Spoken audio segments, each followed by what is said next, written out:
If you would all please rise, if you're able to, for the presentations of the colors in keeping with the dignity of the ceremony, we ask that you please remain standing and silent.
Uniformed personnel present colors as they approach.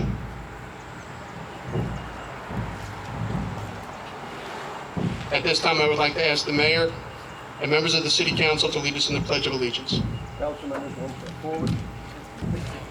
Please join with us in pledging allegiance to the flag of our great nation.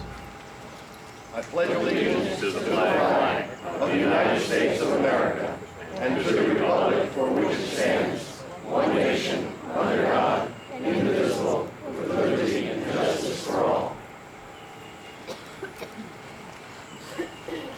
Please remain standing and joining me in welcoming the Choral Art Society for the singing of our national anthem. Oh, say, can you see by the dawn's early light what so proudly we hailed at the twilight's last gleaming, whose broad stripes and bright stars through the perilous fight o'er the ramparts we watched were so gallantly streaming, and the rocket's red glare, the bombs bursting in air, gave proof through the night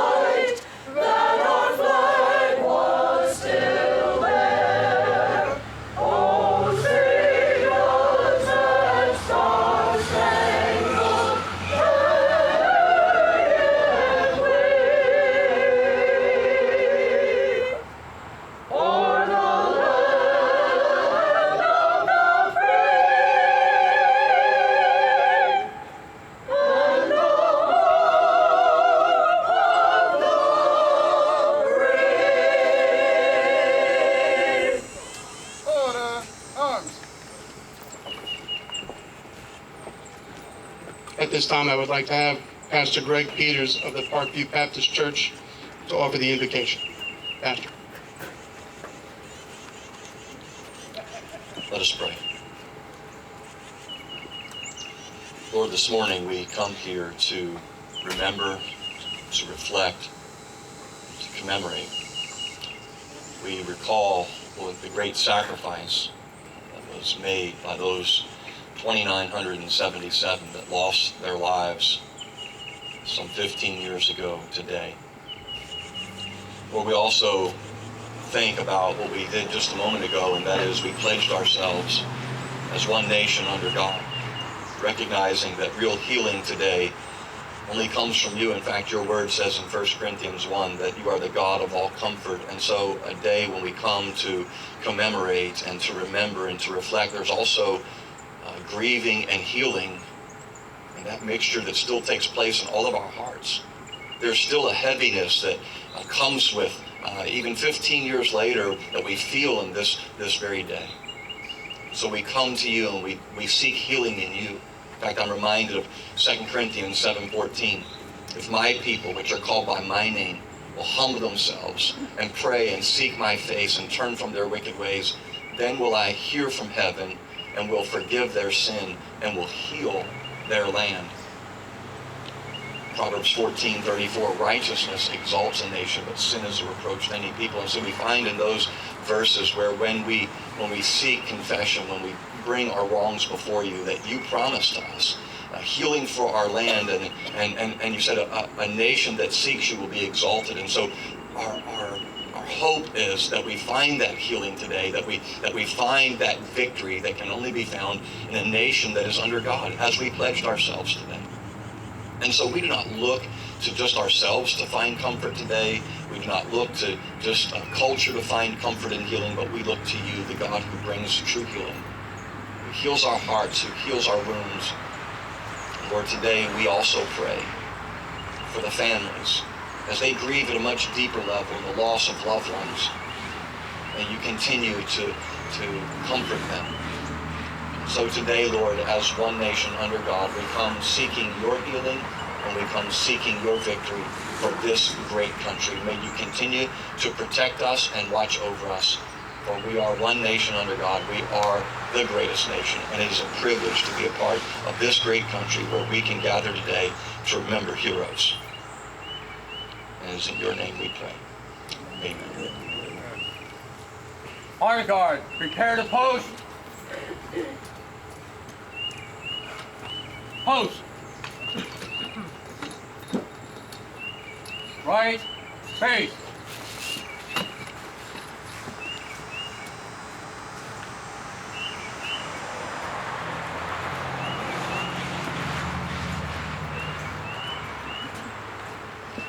Ladies and gentlemen, please be seated. Please join me in welcoming the Honorable John Netz, Mayor of the City of Palm Coast, who's going to offer a few words.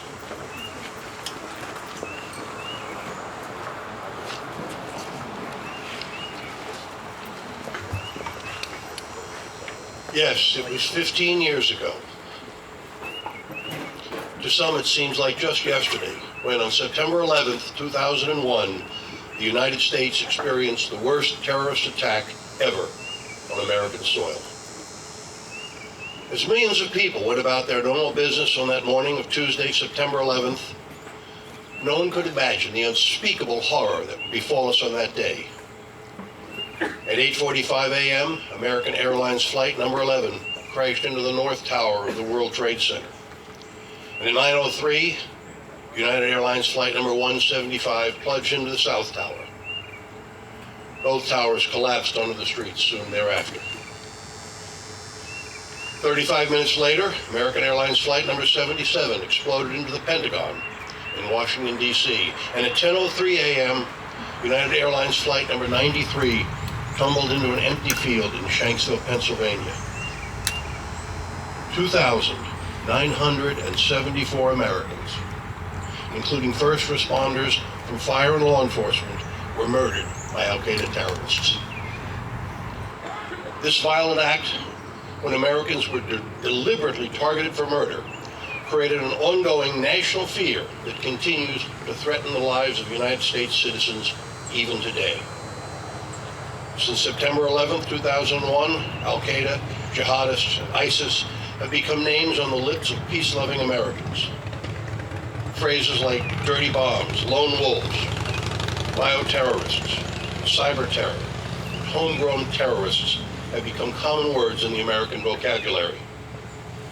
We've been attacked in our shopping malls, in our schools, our nightclubs, and our workplaces. And the internet has allowed terrorist groups to infiltrate our homeland and overcome international geographic barriers. Here are just a few examples of attacks attributed to international terrorism that have murdered our citizens on American soil since 9/11. March 2005, 10 people killed at Red Lake Indian Reservation School in Minnesota. December 2007, 23 killed in a shooting at Virginia Tech Institute in Blacksburg, Virginia. March 2009, 11 killed in businesses at Sampson and Geneva, Alabama. November 2009, 13 killed at a shoulder readiness center at Fort Hood, Texas. Another 4 killed on April 14th at the same location. April 2013, 4 killed at the Boston Marathon bombing with hundreds injured. December 2015, 16 dead at an employee business party in San Bernardino, California. June 2016, 49 murdered at an Orlando nightclub. But Americans have responded. The United States has not backed down to the threats of terrorism. The Department of Homeland Security was established to combat worldwide terrorism, and our Transportation Safety Administration was created to implement airport security checks and measures. Congress adopted a $1 trillion budget to fight terrorism wherever and whenever we've been threatened. Through these efforts, it is now more difficult for terrorists to pull off disaster attacks on our home soil. So are we safer? The wars abroad over the last 15 years have made our lives here at home more unstable. Our fortitude and strong will has made our lives more stable. We've gathered more international intelligence than ever before. We've developed more lasting partnerships with world nations. We are more resolute than ever about making our country safer, developing strategies to invest in education, and empowering our people to continue to pursue peace. To win this war on terrorism, Americans have shared their message of freedom, hope, and opportunity to all of our supporters around the world. Yes, much has changed over the last 15 years, but one thing remains steadfast. Americans' hardcore stance to prevent, deter, and disrupt terrorist activities, and to fight for a free society stands stronger than ever. Working together, we will succeed. God bless Palm Coast. God bless these United States. And thank you.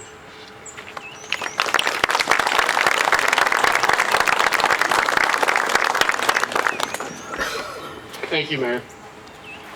We have with us today an honored guest who's just want to come up and say a few words. Retired Navy and current U.S. Representative Ron DeSantis.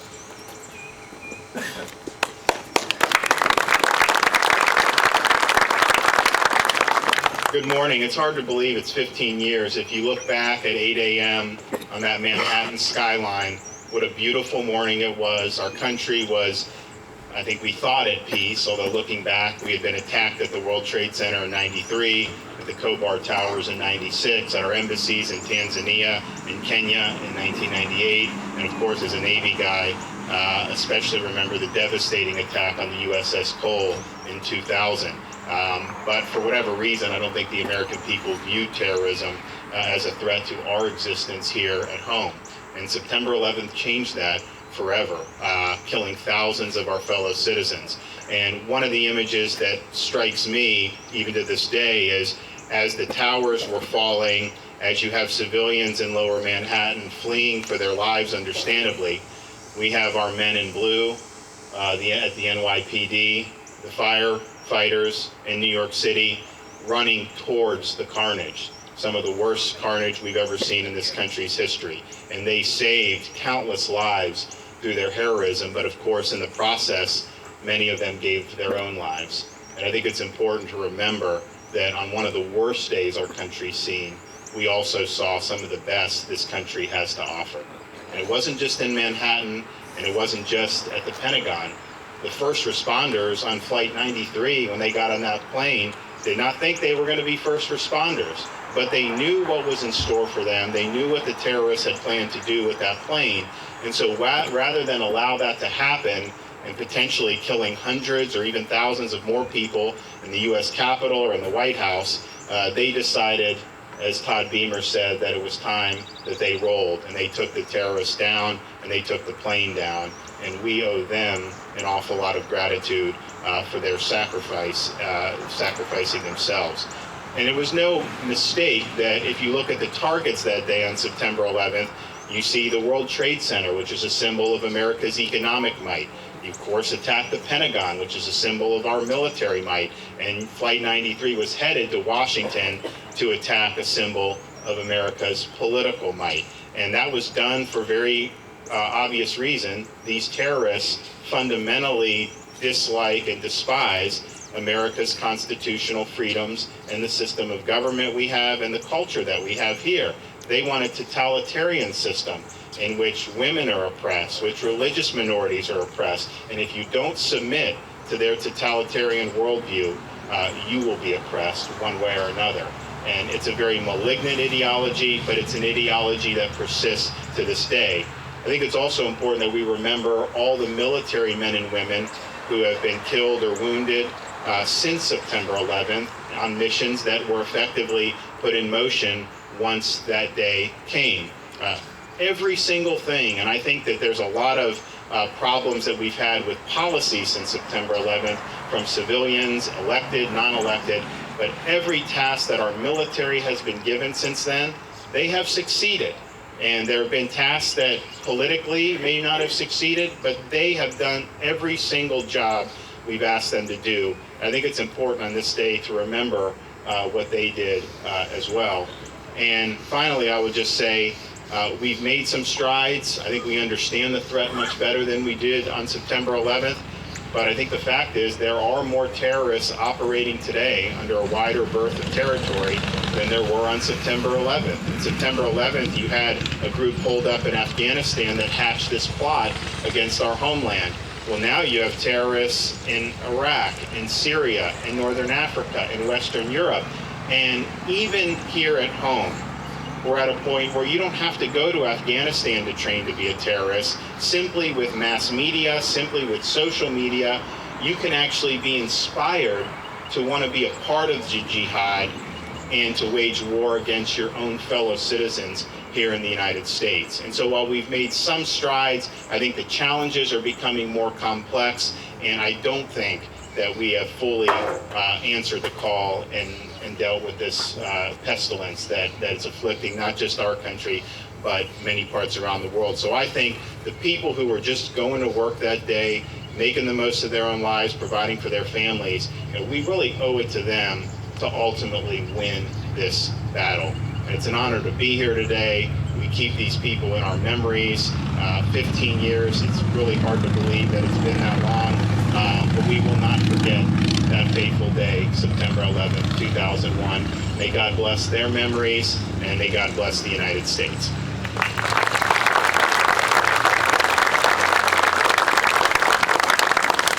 Thank you, Congressman. We know you've been busy, and it really means a lot that you take the time to come here and say a few words. It's greatly appreciated.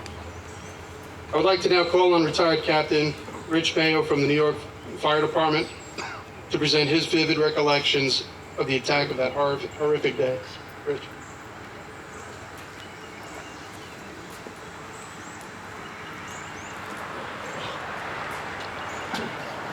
Good morning. I'm here today because I was spared. And I'm here today for all those who are not. 9/11 was another one of those senseless tragedies that did not have to happen. For those of us who were there, it's impossible to describe the sights, the sounds, and the smells that we had to endure those many months. I was the captain of Engine 34 on West 38th Street. In that firehouse with me was Ladder 21 and Engine 26. I was supposed to be working that tour, but just before I went in, one of my lieutenants called and asked if he could make a swap. For that simple reason, I'm still here. Since I was off that day, I took the girls to school and we enjoyed the beautiful clear sky like you have right now. After I had dropped them off and got home, there was a message on my machine, and it was from that lieutenant. And as I was playing the message, he was yelling into the phone, and the plane had just hit the towers. I knew this could not be an accident, and as the TV went on, you could see a center hit in the north face of the North Tower. A minute later, the South Tower was hit by the other terrorist dogs. A few minutes after that, there was a total recall in the city of New York, and all of us who were off duty had to go in. Most people don't know this, but when Flight 11 was hijacked, they were a little to the north of Flight 175. Since they hijacked quick, the minute they hit the Hudson River, they turned left to go south towards the city. The Hudson River was their navigation beacon. The planes nearly collided, and you could hear on the flight recorders the air controllers calling Flight 175 to warn them that Flight 11 was heading in their direction. They said that they could see them 3,000 feet below them, but they were going to miss. Maybe it would have been better if they had collided.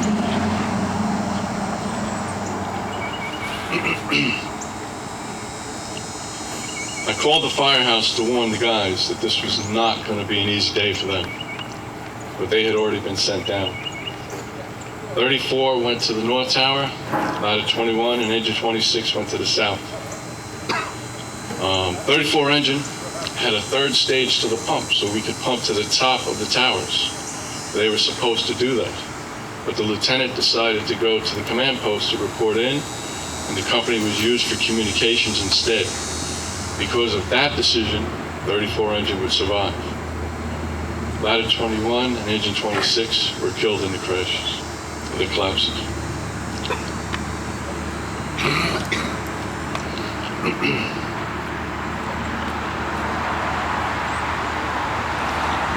I got to the Bronx around 10:35, and I heard on the news radio how both towers had come down.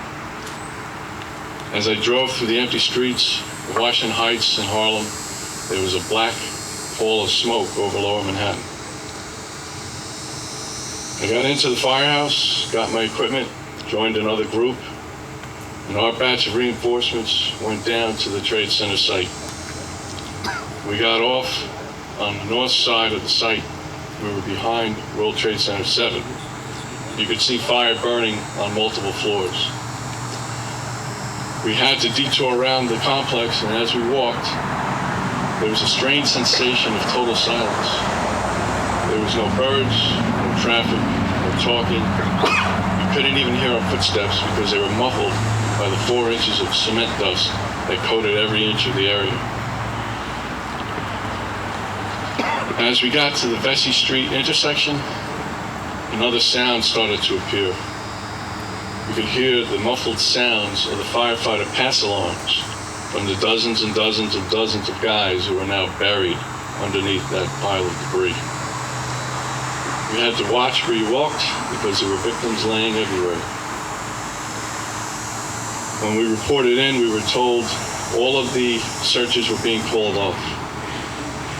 The fire department had taken such horrendous casualties that day, 90 companies were missing, that the commanders decided to let World Trade Center 7 burn to collapse, so we would not lose any more guys that day.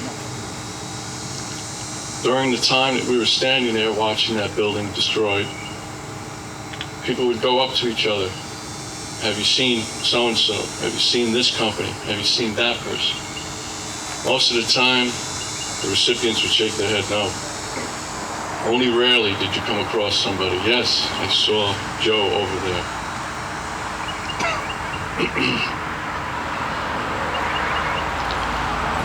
The FDNY is very used to collapses. we use surveyor's transits to look at certain points on the building, and then we can log in how much deviation you start seeing as the building is flexing. Once word came out that the building was moving, we all knew it was coming down. Sections of marble started dropping off. Glass windows began shattering. I was about 150 yards away, and you heard a loud snap, and a 47-story building dropped to the ground in 3 seconds. As soon as that was over, 300-something firemen in our group surged into the intersection, and we went to work. Minutes later, we were joined by the hundreds of other guys that were in the other staging areas around the complex. We recovered equipment, we cannibalized tools and gear off the destroyed rigs. Some teams were sent to extinguish fires, others to recover the dead, others to do searches. 34 and 8 other companies were sent into the Verizon building to try and keep the fires from the collapsed Building 7 from coming into the holes that were made during the collapse. For 4 hours we worked there, then we were assigned to do search and rescue duties. And I remember going home, but I cannot tell you how I got home. It was around 8 o'clock the next morning. We worked by flashlight and by feel. I can't even imagine how to tell future generations what a 10-story pile of debris looks like when 2 110-story buildings comes down. For 18 days, we dug, and we tunneled, and we searched. We recovered dozens upon dozens of victims. Many of them were in a state that I do not want to discuss. The rescue operation was then ended, and it became a recovery operation. In the FDNY, when a missing member is finally found, his company is called in to recover him. We never got that call. 1,100 people have never been recovered at that site.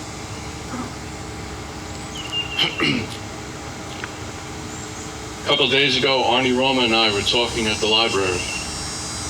He did a good speech trying to tell the recipients how hard it is for those of us who lost family members to deal with every day since that day. As was stated before, 2,900 people were murdered by those terrorists. After our talk, my wife said to me, "For our families, there will never be a final tear." But 9/11 is not done with us. There were 48,000 people in the World Trade Center medical program. That includes police, Port Authority, construction, local, city, state, federal employees, civilians, and victims who were caught in the collapses. They're all suffering medical problems. Since 9/11, 1,140 of them have died. Another 5,400 are fighting cancers, some of which are so bizarre doctors don't even know what they are. In the FDNY, there are 16,000 of us in the program. Over 10,000 of us have illnesses. 1,400 are fighting cancer. 190 are already dead. It's important to pay homage to all the sacrifice that was done in those days. In 1945, at the vicious fight on Iwo Jima, the 5th Marine Division buried 2,500 of their comrades on that island. There was an inscription on that cemetery which applies to us today. For your tomorrows, we gave all of our todays. Thank you.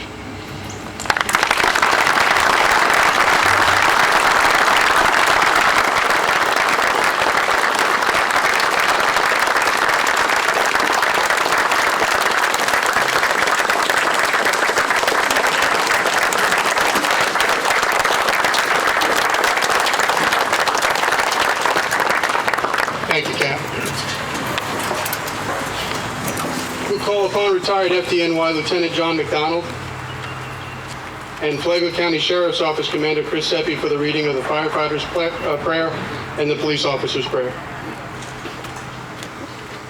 Good morning. The firefighter's prayer. When I am called to duty, God, whenever flames may rage, give me the strength to save some life, whatever be its age. Help me embrace a little child before it's too late, or save an older person from the horror of that fate. Enable me to be alert and hear the weakest shout, and quickly and efficiently to put the fire out. I want to fill my calling and to give the best in me to guard my every neighbor and protect his property. And if according to my fate I am to lose my life, please bless me with your protecting hand, my family, friends, and wife. Thank you.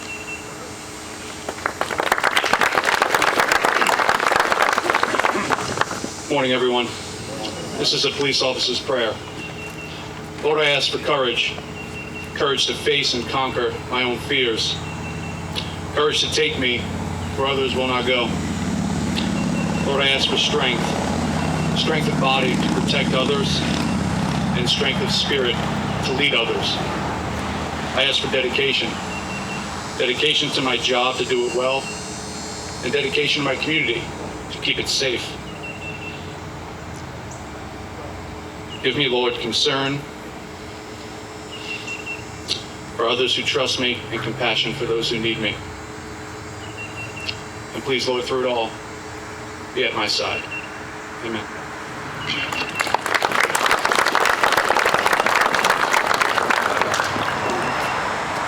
Lieutenant McDonald and Commander Seppi, thank you.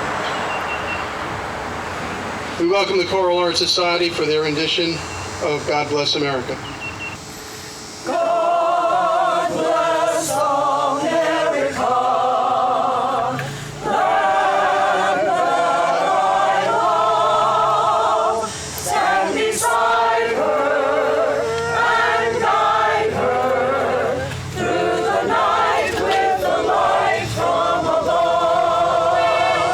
From the mountains to the prairies, to the oceans white with foam. God bless America, my home, sweet home. God bless America, my home, sweet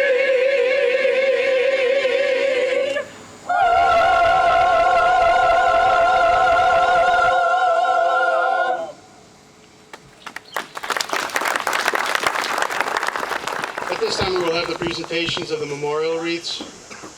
It is our honor to invite up Commander Chris Seppi from Flagler County Sheriff's Office Commander and Bill Sorrentino of New York City Police Department to present the law enforcement wreath to the memorial.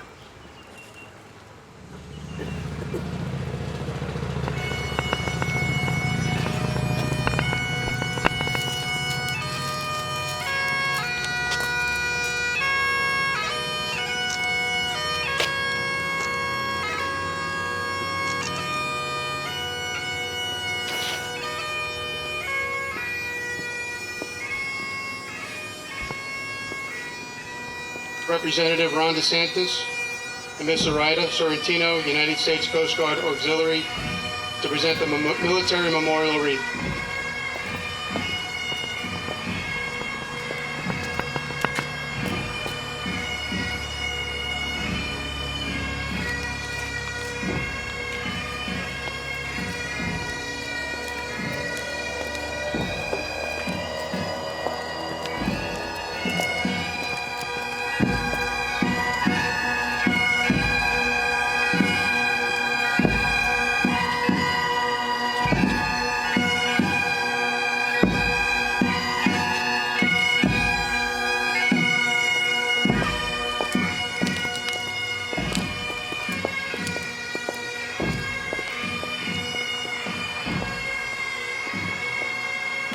Palm Coast retired Captain Charles Esposito, and retired Lieutenant John McDonald, FDNY.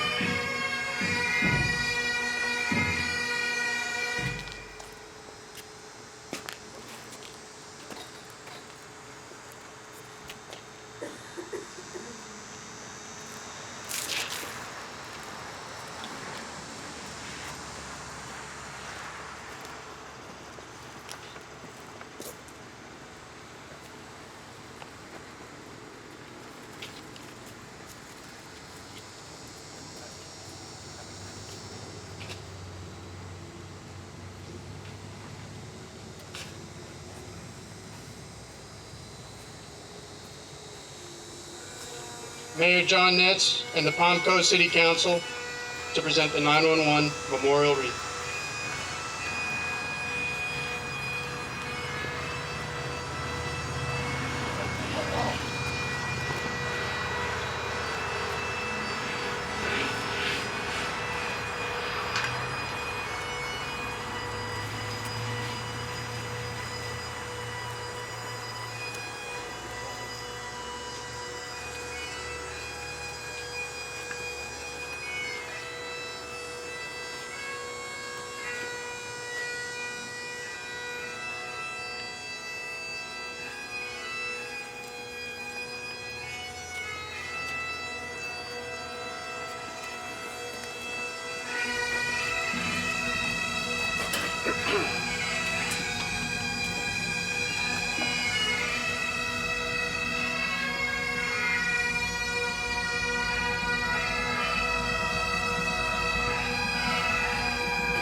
Ancient City Pipes and Drums will now play Going Home.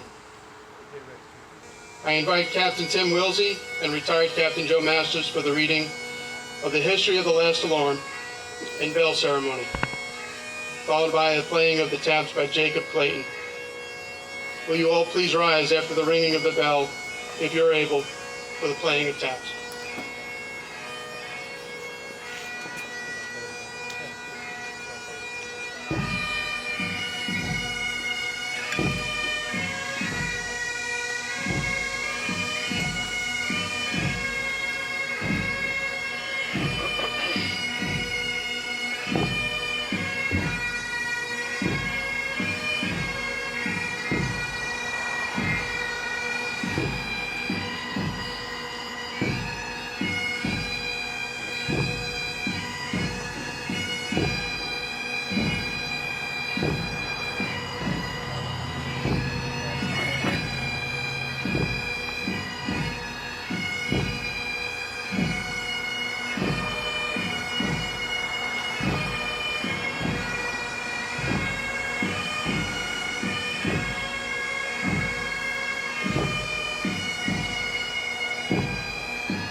Throughout most of history, the lives of firefighters have been closely associated with the ringing of a bell.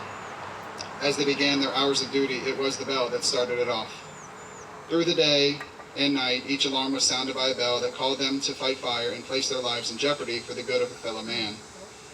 And when the fire was out and the alarm had come to an end, the bell rang 5 times to signal the end. And now our brothers have completed their task, their duties well done, and the bell rings 5 times in memory of and in tribute to their lives of service.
At 8:46 a.m., our nation came under attack. Around the world, right now, everyone pauses to reflect on their memory. From the front lawn of the White House to the 9/11 memorial to even here in Palm Coast. Please join me in a national moment of silence.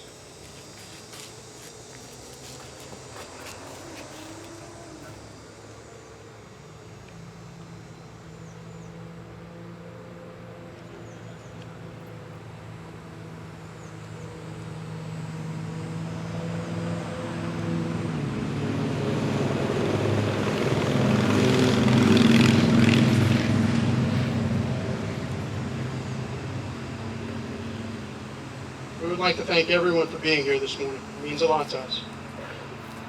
And we hope to see you next year as this hopefully gets bigger and better. Commander of the Guard, retire the colors. Prepare to recover. Recover. Right. Faith.